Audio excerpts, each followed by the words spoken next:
നമ്മുടെ ഹബീബിന്റെ കൈ തൊട്ടത്, ഹബീബിന്റെ ചുണ്ടുകൾ ചേർന്നു നിന്നത്.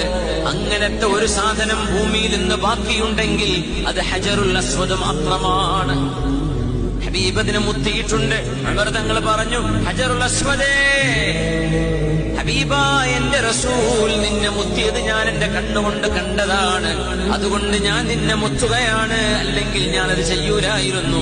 എന്റെ ഹബീബ് നിന്നെ മുത്തിയിട്ടുണ്ടല്ലോ, നീ കല്ലാണെന്ന് എനിക്കറിയാമെന്ന് പറഞ്ഞു ഉമർ റളിയല്ലാഹു അൻഹു ഹജറുൽ അസ്വദിനെ മുത്തുകയാണ്.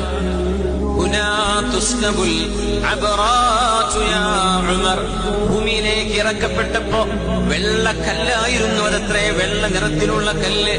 ആ കല്ല് ആരൊക്കെ അതിനെ ചുംബിക്കുന്നുവോ, മുത്തുന്നുവോ, തൊടുന്നുവോ അവരുടെ ദോഷങ്ങളത് വലിച്ചെടുക്കുകയാണ്. മനുഷ്യരുടെ തെറ്റുകൾ കാരണം ആ വെളുത്ത കല്ല് കറുത്തതായി